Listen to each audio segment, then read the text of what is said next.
बिस्मिल्लाहिर्रहमानिर्रहीम, अस्सलाम वालेकुम। प्रोग्राम इख्तिलाफ राय के साथ मैं हूँ इफ्तिखार काज़मी। कहने वाले तो ये कहते हैं कि अवाम का जो फैसला जलसों में नजर आया वो गिलगित बल्तिस्तान इलेक्शन के नताज में नजर नहीं आया। बिलावल भुट्टो और मरियम नवाज अगर गिलगित बल्तिस्तान में इतने बड़े बड़े जलसे ना करते तो ये बात आसानी से तस्लीम कर ली जाती कि इलेक्शन साफ और शफाफ हुए, कहीं पर कोई धांधली नहीं हुई। अब अपोजिशन गिलगित बल्तिस्तान के इलेक्शन के नताइज को मुस्तरद करती हुई नजर आ रही है।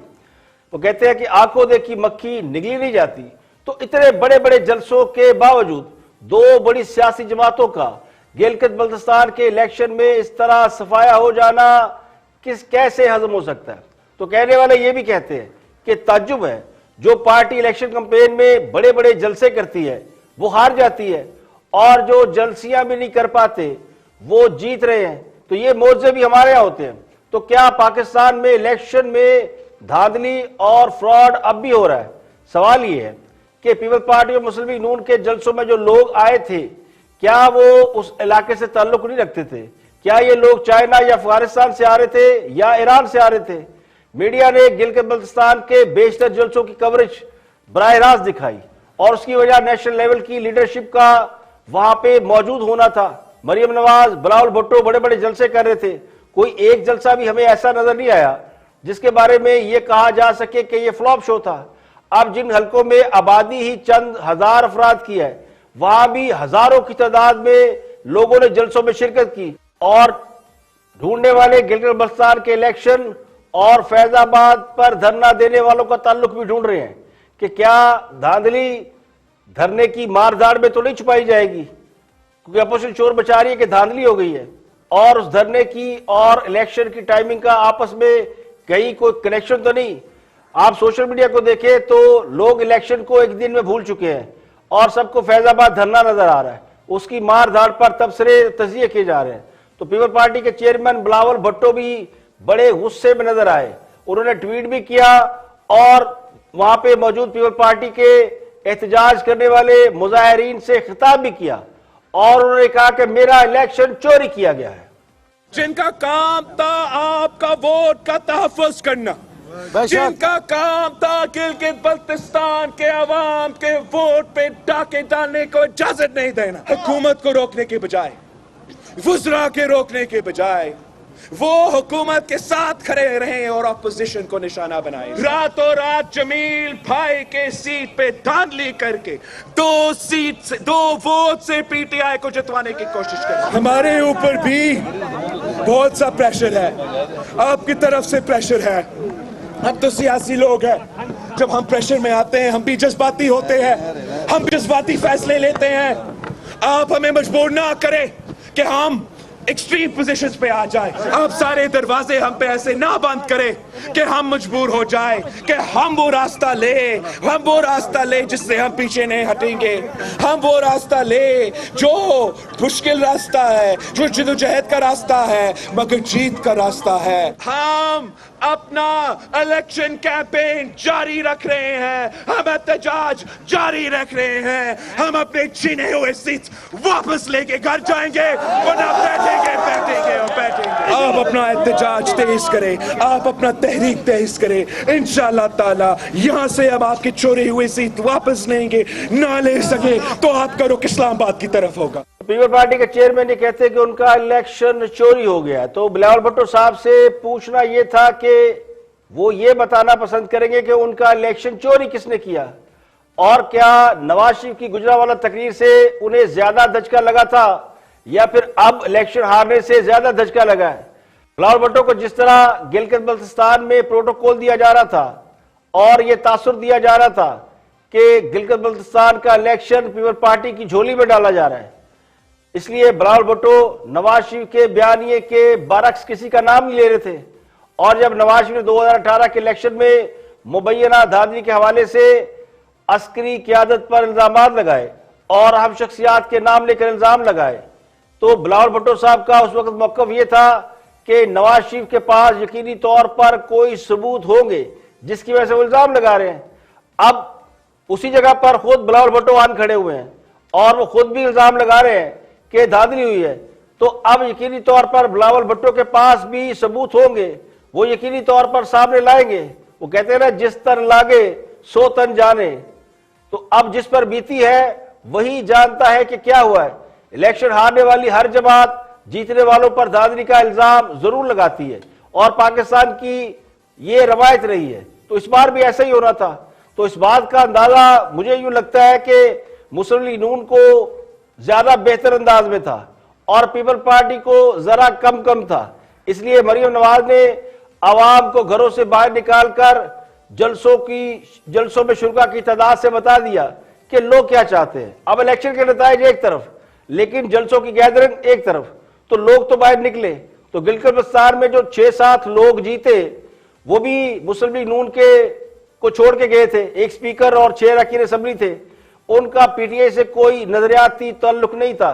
तो बुनियादी तौर पर ये इलेक्टेबल कहलाते हैं। पीएमएलएन के 6 वज़रा और स्पीकर को तोड़ा गया, उनको दूसरी जमात के टिकट दिए गए। इलेक्शन कमीशन का एक ज़ाब्ता इखलाक था, कोड ऑफ कंडक्ट था, उसकी वायलेशन की गई। वहाँ से वोट खरीदने की भी मुसद्दका इतलात आई हैं। जो पोस्टल बैलेट थे उनका आज तक पता नहीं है कितने इशू हुए, किसको इशू हुए। कोई जमात अक्सरियत हासिल करने में कामयाब नहीं रही। आज़ाद उम्मीदवार जो हैं, अब उनके ज़रिए हुकूमत बनाने की कोशिश की जाएगी और वो हुकूमत क्या बनेगी ये आप बेहतर समझते हैं।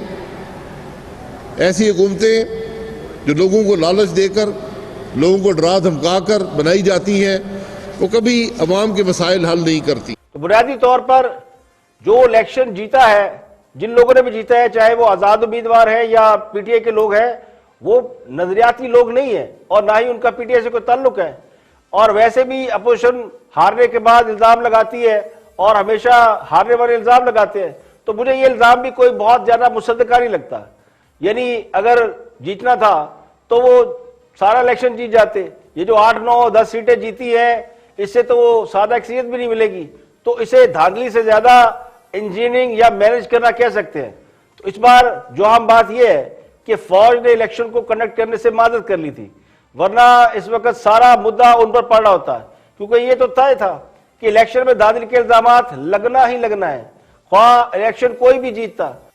अब बारामती का कुंभा है, हुक्मरान जमात के पास सबसे ज्यादा सीटें हैं, लेकिन उसके बाद आजाद उम्मीदवार हैं और बाकी कुछ जमातें हैं जिनमें पीपल पार्टी और पीएमएलएन है। तो जाहिर है हुकूमत बनाएगी हुक्मरान जमात।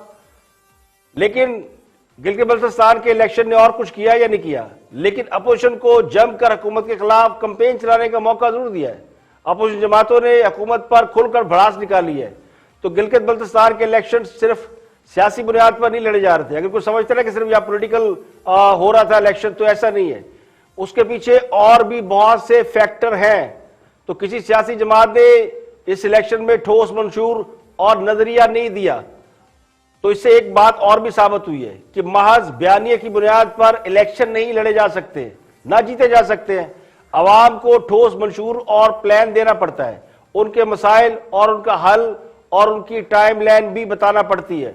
तो उस जमात के जीतने के चांसेस इसलिए ज्यादा होते हैं, बल्कि लोग ये समझते हैं कि जो फेडरल गवर्नमेंट में जमात है, अगर उसको वोट देंगे तो उन्हें फिर ज्यादा इंतजार नहीं करना पड़ेगा। तो एक तरफ तो अवाम गिलगित बल्तिस्तान इलेक्शन के नताइज से हैरान परेशान है, तो दूसरी तरफ इस्लामाबाद और रावलपिंडी के लोगों को फैजाबाद पर होने वाले एक और धरने ने परेशान कर रखा है। जुड़वा शहरों के मकीन 2 रोज से ऑक्युपाई हैं, क्योंकि रास्ते बंद हैं और पब्लिक ट्रांसपोर्ट भी बंद है, लोगों को आने जाने में परेशानी का सामना है। तो बहुत से लोग फैजाबाद वाले रास्ते पर इंटरचेंज है धरना दिए बैठे हैं और कहने वाले तो कहते हैं कि तारीख खुद को दोहरा रही है। मुस्लिम लीग नून के दौरे हुकूमत के आखिरी साल भी लोगों ने इसी किस्म के मनाजर देखे थे, जब बहुत से लोग फैजाबाद इंटरचेंज पर धरना दिए बैठे हुए थे। इसी धरने के हवाले से जस्टिस काजी फाइज़ ने एक तारीखी फैसला भी दिया था। तो आज भी उसी किस्म की सूरत हाल इस्लामाबाद के उस दाखिली और खारजी रास्ते पर नजर आती है। खत्म नबूवत के मामले पर बहुत से लोग सरापा एहतजाज है और बिल्कुल जायज मुतालबे पर है और मुतालबा हुर्मत रसूल सल्लल्लाहु अलैहि वसल्लम के हवाले से है। फ्रांस के सदर ने कुछ नाजेबा कलमात कहे तो जाहिर है पूरी दुनिया में प्रोटेस्ट हो रहा है। हमारे नबी अकरम सल्लल्लाहु अलैहि वसल्लम के बारे में कुछ ऐसे अल्फाज जो कि नामुनासिब, जिनसे हमारी दिल आजारी हुई है, तो उस हवाले से लोग ये एहतजाज कर रहे हैं कि फ्रांसीसी सफीर को कम अज कम उसको वापस भेजा जाए। तो बज़ाहिर ये मुतालबा कोई बहुत बड़ा मुतालबा नहीं है। बहुत से ममालिक में लोगों ने एहतजाज किया, इसी किस्म के मुतालबा किए, कहीं मुतालबा पूरे हो गए। अब हमारे यहाँ लोग धरना दे के बैठे हैं। लेकिन जो असल सवाल ये कि एक तरफ गिलगित बल्तिस्तान का इलेक्शन हो रहा है और दूसरी तरफ पाकिस्तान के फेडरल जो वाकई दारुल खिलाफा है वहां पे लोग धरना दिए बैठे हो, या वहां पे पुलिस के साथ मुठभेड़ हो रही हो, मारधाड़ हो रही हो, शेलिंग हो रही हो, तो इसकी टाइमिंग के हवाले से बहुत से सवाल उठ रहे हैं। जब पिछली दफा धरना हुआ था तो हमने देखा था कि लोगों को वहां से बाकायदा उठाया गया और उनको वापसी के लिए ज़्यादा राह भी दिया गया, लेकिन उस धरने में भी काफी जानी माली नुकसान हुआ था।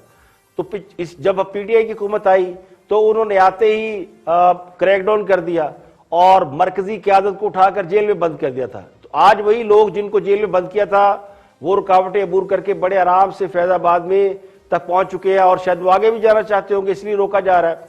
तो सवाल ये कि इस बात का इंतजार क्यों किया जा रहा था कि धरने के शुरा या जुलूस या रैली बड़े आराम से फैजाबाद तक पहुंच जाए और फिर हजारों कारकुन निकल आए। जब इतना बड़ा हजूम हो तो फिर उससे निबटना आसान नहीं होता। तो इस तर्ज अमल ने भी काफी शकूक व शुबहात पैदा कर दिए, सवालात भी खड़े हो रहे हैं।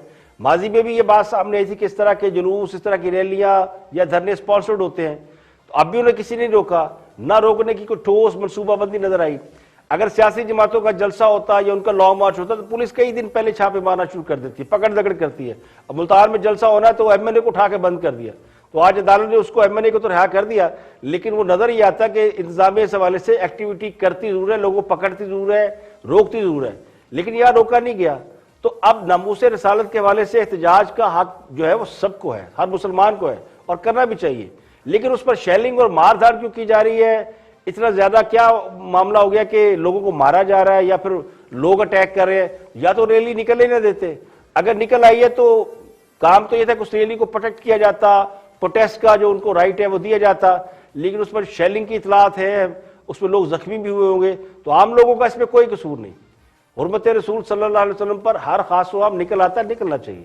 और मौलाना हादिम हुसैन रिजवी आखिरी बार भी खत्म नबूवत के मसले पर निकले थे और बाद में वो पूछते थे कि नवाज शरीफ ये बताया कि उन पर शेलिंग करने वाले कौन थे। तो आज तो उनकी हुकूमत नहीं है, आज नवाज शरीफ की हुकूमत नहीं है, आज शेलिंग कौन कर रहा है? तो मसला ये कि इस किस्म के मामला में जो हमें नजर आता है वो है रियासत की रिट का मामला, जो न कल नजर आई ना आज नजर आ रही है। तो लोग परेशान फिर रहे हैं। और यहाँ पे लेके ब्रेक, और ब्रेक के बाद जब वापस आएंगे तो और भी बड़े अहम और संजीदा नोयत के मामलात हैं। रॉ पाकिस्तान में किस तरह दहशतगर्दी की कार्रवाइयों में पाया जा रहा है, उसके काफ़ी ठोस सबूत पाकिस्तान ने 2 रोज़ पहले भी दिए थे और आज कुछ नए एविडेंस सामने आए हैं, वो भी आपके साथ सामने रखेंगे। इसके अलावा कोरोना वायरस के हवाले से जो नए SOPs आए हैं और जलसे जुलूसों के हवाले से जो नए अहकामात हैं वो भी एक ब्रेक के बाद आपके साथ शेयर करेंगे। हमारे साथ रहिएगा।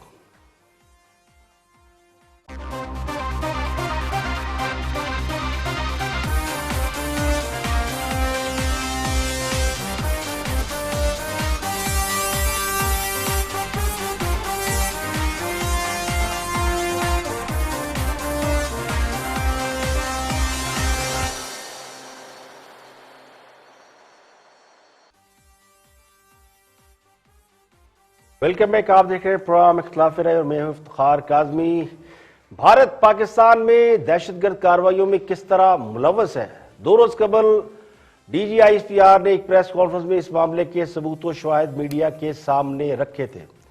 आज पाकिस्तान ने सलामती कौंसिल मालिक को भारतीय दहशतगर्दी के सारे सबूत जो है वो फराहम कर दिए हैं और भारतीय दहशतगर्दी के सबूत व शवाहिद पर मबनी डोजियर सलामती कौंसिल के जो रुकन ममालिक है उनको दे दिया गया। अब पूरी दुनिया के अखबारात में भी ये मामला डिस्कस किया जा रहा है और पाकिस्तान में हम शख्सियात की टारगेट किलिंग और उसके जरिए फिरका वाराना फसाद कराने की साजिश और CPEC को सबूताज करने के लिए भारत किस तरह दिल खोलकर पैसा खर्च कर रहा है और अफगानिस्तान के रास्ते पाकिस्तान में किस तरह प्रॉक्सी वार लड़ी जा रही है। पाकिस्तान ने चंद रोज कबल यानी 2-3 रोज कबल, हफ्ते के रोज इस पर डोजियर तैयार किया और इसको दुनिया के सामने रखा। ये इंतहाई अहम प्रेस कॉन्फ्रेंस थी जिसको मीडिया अभी लेकर चल रही था कि दरमियान में अचानक शेर रशीद साहब अपनी नौटंकी लेकर कूद पड़े। तो मुझे बड़ी तकलीफ हुई कि अभी हमने एक बहुत ही अहम और हसास इशू के ऊपर बात करना शुरू की थी कि बीच में इंटरप्शन हुई और वफाकी वजीर है ज़ाहिर शेर रशीद साहब, तो वो भी बीच में आए और उन्होंने मीडिया को इंगेज कर लिया। तो अगर उस दिन मीडिया को इंगेज ना किया जाता तो पूरा मीडिया उस पर बात कर रहा होता। पता नहीं शेर रशीद साहब जो खुद को तर्जमान भी कहते हैं, वो खुद साख्ता है या जो भी है, वो उन्होंने एक फजूल सी प्रेस कॉन्फ्रेंस करने की उन्हें क्यों जरूरत पेश आई। वो बात उस तरह जो है वो हाईलाइट ना हो सकी जिस तरह इस पर होनी चाहिए थी। जिस तरह Indian media ball to ball commentary करता है और एक इश्यू को लेकर उसको खूब बजाता है, फिर उसका एक जाहिर है उसकी एक हीट पहुंचती है। तो ये काम हमसे अच्छा कौन जानता है बॉल टू बॉल कमेंट्री। तो मीडिया को इसका, अगर मीडिया चर्चा करता तो इसका जो असर है वो बहुत दूर तक जा सकता था और ये टॉक ऑफ द टाउन बनता। तो गुजारिश ये है कि कौमी नीयत के मामलात को मेरे ख्याल में मुकम्मल प्लान करके सामने लाना चाहिए। और बाब इख्तियार से मेरी गुजारिश है, इस पर बहस मुबाहिसे के लिए वक्त मिलना चाहिए। हम और बहुत से इश्यूज पर बात करते हैं लेकिन ये तो हमारा नेशनल इश्यूज है और बिल्कुल हम ब्लीड हो रहे हैं और जो कर रहे हैं हम एक बात करके बस निकल गए। तो भात भात की बोलियां बोलने का नुकसान ये है कि कौमी अहमियत के मामला सिर्फ गुफ्तन, नशिस्तन और बर्खास्तन की नजर हो जाते हैं जो नहीं होने चाहिए। तो रॉ के लोग पाकिस्तान में कितनी खौफनाक कार्रवाई करें इसका किसी को अंदाजा नहीं है। इस हवाले से मुफ्ती अब्दुल्ला पर हमले में मुलव्वस मुलजमान के बयान आते कि किस तरह लियारी का एक ग्रुप जो कि दुबई से ऑपरेट करता है उसको रॉ ने रकम दी और इस ग्रुप ने पाकिस्तान में शूटर हायर किए जिन्होंने मुफ्ती अब्दुल्ला पर हमला किया। और ये काम बड़े तवातर से किए जा रहे हैं। ये पहली दफा नहीं हुआ कि रॉ बैरून मुल्क जो दहशत के ग्रुप है उनको फाइनेंस करती है। ये फाइनेंस टेररिज्म है, फाइनेंसिंग टेररिज्म, जो यहाँ पर शूटर के जरिए भारतीय मजमूम मकासद पूरा करती है। तो ये कोई टेबल स्टोरी नहीं है। जो लोग आज ये काम कर रहे हैं कल खुदा ना हास्ता किसी बड़े और हम शख्सियत को भी निशाना बनाकर इस मुल्क में फसाद करा सकते हैं जो उनका असल मकसद है। तो मीडिया के जरिए ऐसे अनासर को अच्छी तरह एक्सपोज किया जा सकता है। तो मेरी गुजारिश ISPR वालों से भी है, दफ्तर खारजा के जो बल्कि वजीर खारजा साहब है उनसे भी गुजारिश ये है कि कौमी असम्बली, कौमी सलामती के जो मामलात हैं उन पर भेदभाव से काम न लिया जाए। खुलकर दुश्मन के अज़ाइम को बेनकाब करे। जब दुश्मन कर रहा है और अपने मीडिया में बैठ के रोज हमें धमकियां देता है तो आपका पास एक बहुत बड़ा प्लेटफॉर्म मीडिया मौजूद है, तो सारे मीडिया को साथ लेकर चले, सारे मीडिया का कोई एक बयानिया बनाए और दुश्मन को नाकाम करें। अब आज कराची में CTD के एक आला अफसर ने प्रेस कॉन्फ्रेंस की। DIG काउंटर टेररिज्म कराची ने आज बताया उमर शाहिद ने कि मुफ्ती अब्दुल्ला पर हमले में जो मुलव्वस लोग हैं ये इनका ताल्लुक रॉ से है। खुफिया एजेंसी रॉ ने हमला कराया, रकम दुबई से भिजवाई गई। आज प्रेस कॉन्फ्रेंस की उन्होंने बताया कि मुफ्ती अब्दुल्ला को सिक्योरिटी ना होने की वजह से सॉफ्ट टारगेट समझा गया और उन्हें निशाना बनाया गया। और मौलाना आदल पर हमले के बाद ये तासुर देने की कोशिश की गई कि एक फिरके के उलमा टारगेट हैं। इसी नेटवर्क ने मौलाना पर हमला इसलिए किया कि फिरका वाना फसादात कराए जा सके। उमर शाहिद DIG CTD के मुताबिक ग्रुप की फंडिंग के हवाले से तहकीकात जारी है। मुलजमान को मुख्तलिफ टारगेट दिए गए थे और यह रकम हवाला हुंडी के जरिए पाकिस्तान भेजी गई थी। मुलजम बाइका और फूड पांडा का हुलिया इख्तियार करके रकम और असला मुंतकिल कर रहे थे। मुफ्ती अब्दुल्ला केस में 3 लाख रुपए दुबई से भेजे गए थे और हाजी नाम का एक और किरदार भी सामने आया जो माली मुआवनत करता है। लियारी गैंगवार से मुंसलिक लड़के इस नेटवर्क के लिए काम कर रहे हैं। तो ये एक नेटवर्क जो है कराची के अंदर एक्सपोज हुआ है जो कि कराची से दुबई से ऑपरेट होता है और ये रकम रॉ से आती है उनको और वो कराची के अंदर लोगों को टारगेट कर रहा है। तो भारत का चेहरा पूरी दुनिया में बेनकाब करने की जरूरत है और हम सबको इस इश्यू पर फोकस करने की जरूरत है। और मीडिया इस काम में जो है वो जाहिर है एक बहुत बड़ा प्लेटफॉर्म है। और जो 5th जनरेशन वॉर या जो भी जंग लड़ी जा रही है आजकल वो मीडिया के जरिए लड़ी जा रही है। तो मेरी गुजारिश ये कि आपके पास भी मीडिया अवेलेबल है, इसको प्रॉपर तरीके से इस काम के लिए आप अगर हमारी खिदमत चाहें तो हम इसके लिए हाजिर हैं। और वज़ीर दाखिला एजाज शाह का एक वीडियो क्लिप सोशल मीडिया पर ज़ेरे गर्दिश है जिसमें इलेक्शन 2008 के हवाले से कुछ अहम इंकशाफात किए गए हैं। ये इंटरव्यू आज के सियासी हालात के तनाज़ुर में देखा जाए तो बहुत रेलिवेंट लगता है। वॉच एजाज शाह। ये बात दुरुस्त है कि जनरल कियानी साहब ने सारी प्लानिंग खराब करवाई थी मुस्लिम लीग का आपको जितवाने की? अगर उन्होंने कराई होती तो बड़ा जो काम खराब हुआ वो ये था, प्लानिंग में साथ थे, अंडू करने में भी साथ थे कियानी साहब। जी सर। अच्छा, ये मैं कोई कियानी साहब मेरे भाइयों की तरह हैं, मेरे से छोटे हैं, मेरे से सीनियर भी नहीं है, वो जनरल बन गए, फौज में मेरे से जूनियर थे, मेरे उनके साथ बड़े अच्छे तल्लुकात हैं। डील भी उन्होंने ही कराया था पीपल्स पार्टी के साथ। हाँ जी, तो मेरा नाम उन्होंने इसीलिए दिया था कि ये करेगा वो करेगा, because not on any personal grudge. Principally मैंने ये कहा था कि Q and People's Party they can not go together. नहीं, तो पीपल्स पार्टी के साथ डील उन्होंने की थी, तो फिर तो उनका मॉरल फर्ज भी था कि पीपल्स पार्टी को जितवाया इलेक्शन। उन्होंने जितवाया ना, और आप लोग काफ लीग को क्यों जितवाना चाह रहे थे फिर? नो, जितवाना नहीं चाह रहे थे, उनको इतनी सीटें मिलनी थी जितनी उनको मिल गई। अनफॉर्चुनेटली अल्लाह बीबी को बख्शे, उनकी डेथ हो गई तो उनको ज्यादा मिल गई। अच्छा, अदरवाइज कियानी साहब का प्लान यही था कि जितनी देनी है उतनी दें। उसके बाद फिर आपने रिजाइन कर लिया? मैंने रिजाइन कर जब दिया। जरदारी साहब की हाँ जी। हुकूमत आई। मैंने वज़ीर दाखिला इजाज शाह के इस बयान के बाद क्या इस बात की कोई गुंजाइश रह जाती है कि इलेक्शन कितने शफाफ और ट्रांसपेरेंट होते हैं? तो इससे बड़ी गवाही और क्या होगी कि हुकूमतें बंदोबस्त के तहत बनती हैं और सीटों की बंदरबाट कैसे की जाती है। यानी 2008 का इलेक्शन अगर मैनेज हो सकता है तो फिर कुछ भी हो सकता है। तो यही बातें जब नवाज शरीफ और उनके साथी करते हैं तो कहा यह जाता है कि वो गद्दार हैं, इंडिया के यार हैं, ये इंडिया का बयानिया लेके चल रहा है। तो आज भी यही बात हो रही है कि माजी में जो कुछ हो चुका है उससे आइंदा इज्तनाब किया जाए। अब या तो फिर वजीर दाखिला गलत बयानी कर रहे हैं या वाकई इस तरह होता है कि सीटों के बारे में पहले से तय कर लिया जाता है। इन हालात में इस तरह का इंटरव्यू या मौकफ सामने आने का मतलब तो नवाज शरीफ के बयानिए को इंडोज करना है। अब अल्लाह जाने ये दानिस्ता तौर पर हो रहा है या फिर नादिस्ता अमल है, मुझे इसके बारे में कुछ नहीं मालूम कि इस तरह इस वक्त जब सारे मामले डिस्कस हो रहे हैं और एस्टेब्लिशमेंट की सियासी मामलात में मुदाखलत की बातें हो रही हैं तो ये तो खुला एतराफ है। अब इसका मकसद हकायक सामने लाना है या गुज़श्ता इलेक्शन यानी 2018 के इलेक्शन का के मशकूक होने पर मोहर लगाना है। वल्लाहु आलम कि क्या हकीकत है। यहाँ पे लेंगे एक ब्रेक और ब्रेक के बाद जब वापस आएंगे तो और भी हम मौज़ूआत आपके साथ शेयर करेंगे। अब्दुल कादिर बलोच का भी एक इंटरव्यू है, उसमें कुछ अहम बातें हैं, उस पर बात करेंगे। और कोरोना के हवाले से एक ब्रेक के बाद हमारे साथ रहिएगा।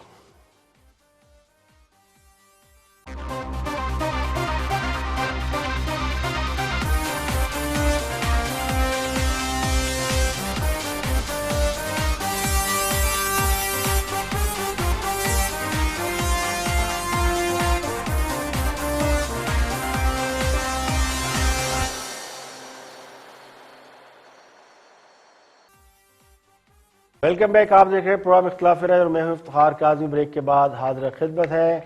अब्दुल कादिर बलोच गुफ्तगू करें। मुस्लिम लीग नून बलूचिस्तान के सदर थे, फिर उन्होंने रिज़ाइन किया प्रोटेस्ट करते हुए नवाज शरीफ की एक तकरीर के हवाले से। अब उन्होंने एक इंटरव्यू दिया है, देखते हैं कि क्या फरमाते हैं अब्दुल कादिर बलोच। डिटेल में हमें बहुत सारी चीजें समझाई हैं। जस्ट एक मैं रिकैप करना चाहती हूँ और सिर्फ आपकी at the cost of repetition sorry, क्या आप समझते हैं कि नून लीग को इंतखाबात में हराया गया? मैं ये बताऊंगा कि नून लीग को बिल्कुल इसमें कोई शक नहीं है कि उसको हराया गया, इसमें कोई शक नहीं। अच्छा, और एक मुनज़्ज़म धांधली की सूरत पीटीआई को जितवाया गया। मैं बल्कि उन हरे हुए लोगों में मैं भी शामिल। और पीटीआई को एक मुनज़्ज़म धांधली की बुनियाद पर वजीर आजम बनाया गया, फेवर किया गया उसको। सिलेक्टेड है प्राइम मिनिस्टर। किस चीज का? सिलेक्टेड प्राइम मिनिस्टर हैं। मैं यही है, देखें अब धांधली से आया हुआ सिलेक्टेड हुआ ना। देखिए, जहां तक पॉलिटिकल स्लोगनिंग का बात यह है कि उसके लिए उसको इलेक्शन में मेजॉरिटी नहीं मिली थी। मेजॉरिटी नहीं मिली थी, उसके लिए मेजॉरिटी बनाई गई और उनको लाया गया, उनको इलेक्टेड और सिलेक्टेड के दरमियान में रखा गया। सिलेक्टेड, हम तो सिलेक्टेड कहते हैं। तो मुनज़्ज़म धांधली हुई इस मुल्क में, मुनज़्ज़म धांधली हुई। और आपको लगता है इस हुकूमत को जाना चाहिए या मुद्दत पूरी करनी चाहिए? आपको लगता है कि इस हुकूमत को जाना चाहिए? क्या ये हुकूमत को मतलब इसको नए इलेक्शंस की तरफ हमें जाना चाहिए या इसको 5 साल पूरे करना? देखिए, मैं सिर्फ इतनी बात कहूंगा कि ये जो महंगाई और बेरोजगारी की मुसीबत जो पब्लिक के ऊपर पड़ी है ना, पब्लिक के लिए इसको मजीद बर्दाश्त कर लेना मुमकिन नहीं है। अगर पब्लिक को आप छोड़ेंगे इस तरीके से, कोई पता नहीं वो रोड्स पे आ जाए और एक ऐसी कार्रवाई हो जाए जो खून और खराबे में उसका नतीजा निकले। तो इसलिए पॉलिटिकल लोग जो निकले हैं मैदान में और ये पीडीएम के थ्रू एंड ये रेगुलेट कर सकते हैं पब्लिक को उसके उनके रिस्पांस को, और उससे अगर इसकी इनकी वजह से चेंज एक आ जाता है और गवर्नमेंट चली जाती है, कॉन्स्टिट्यूशनल है, कोई ऐसी बात नहीं है इसमें। जी मेरे पास किसी किस्म का कोई आई डोंट, मेरे सामने कोई ऐसी शहादत आई नहीं है। लेकिन एक चीज, नवाज शरीफ को छोड़कर जाने वाले ये एतराफ कर रहे हैं कि नवाज शरीफ करप्ट नहीं और इलेक्शन 2018 में धांधली हुई थी। तो इससे बड़ा और क्या सबूत होता है कि जब मुखालिफिन भी ये मान लें कि नवाज शरीफ पर लगाए गए इल्जामात दुरुस्त नहीं। अगर अब्दुल कादिर बलोच आज मुस्लिम लीग नून का हिस्सा होते तो फिर ये समझा जा सकता था कि वो अपने कायद को बचाने के लिए उनके साथ खड़े हैं, उनके नजरिए के साथ खड़े हैं। लेकिन जो शख्स नवाज शरीफ को छोड़ने के बाद भी ये मान रहा है कि इलेक्शन में धांधली भी हुई है और खान साहब को वजीर आज़म बनवाया गया है, तो ये उस बात की दलील है कि अपोजिशन का मौक़िफ़ किसी हद तक दुरुस्त है। तो अब्दुल कादिर बलोच की मुस्लिम लीग नून से अलहदगी की वजह चाहे कुछ भी हो, वो अस्करी क़यादत के नाम लेने से नाखुश हो या फिर सनाउल्लाह ज़हरी को अहमियत ना देने पर नाराज हो, वजह कोई भी हो, लेकिन वो ये भी मान रहे हैं कि नवाज शरीफ झूठ नहीं बोल रहा, इलेक्शन के हवाले से उसका मौक़िफ़ दुरुस्त है और नवाज शरीफ पर करप्शन के इल्ज़ामात भी दुरुस्त नहीं है, जो कि बहुत बड़ा नैरेटिव बनाया गया कि नवाज शरीफ करप्ट है।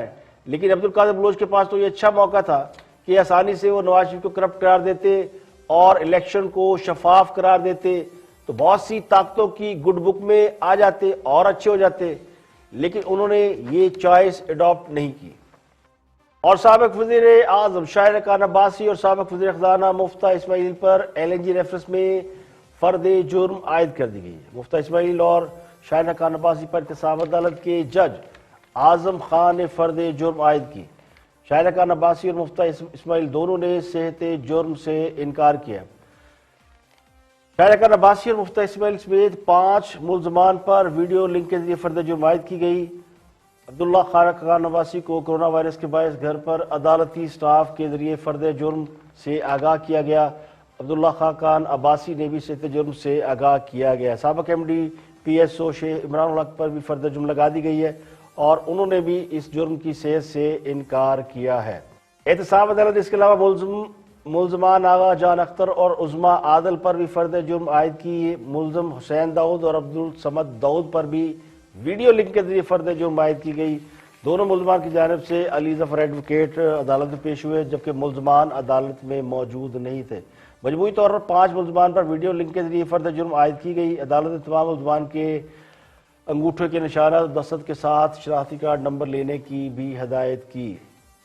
और कोरोना की दूसरी लहर के फैलाव के बाद हुकूमत ने मुल्क में जलसे जुलूसों पर पाबंदी लगाने का फैसला कर दिया, जबकि शादी हाल में होने वाली तकरीब में 300 से जायद अफराद की शिरकत पर पाबंदी लगा दी गई। इसके अलावा वज़ीर आला सिंध मुराद अली शाह कोरोना के मर्ज में मुब्तला हो गए। इस्लामाबाद में मीडिया को ब्रीफिंग देते हुए आज वज़ीर आज़म ने खुद ये कहा कि मसाजिद, फैक्ट्रियों और दुकानों में SOPs पर अमल करना होगा। स्कूलों को बंद करने का फैसला नहीं हुआ, ये फैसला 1 हफ्ते बाद होगा। आज बैनुल सूबाई वज़रा की प्रेस कॉन्फ्रेंस थी, लेकिन एक मीटिंग थी जिसमें फैसला होना था कि स्कूल बंद किए जाएं या उन्हें जारी रखा जाए। इसका फैसला अब 23 नवंबर को होगा। वज़ीर आज़म इमरान खान के मुताबिक 10 दिन में कोरोना केसेस में 4 गुना इजाफा हुआ। एहतियात ना की गई तो अस्पताल मरीजों से भर जाएंगे। इसके अलावा वज़ीर आज़म ने अपना रशकई में होने वाला जलसा भी मनसूख कर दिया है और वज़ीर आज़म का कहना है कि वायरस पहले से ज़्यादा ख़तरनाक है, लोग मास्क इस्तेमाल करें, मास्क के इस्तेमाल से वबा फैलने की शरह कम हो जाती है। तो पाकिस्तान के अंदर जो कोरोना की वबा है वो उसकी में काफ़ी तेज़ी आ रही है, तो इसलिए एहतियात की ज़रूरत है। आज के लिए इतना ही, कल फिर हाज़िर होंगे मज़ीद खबरों तबसरों तज़ियों के साथ। प्रोग्राम इख्तिलाफ रहे से इफ्तिखार काज़मी को इजाज़त दें। अपना बहुत बहुत ख्याल रखिएगा।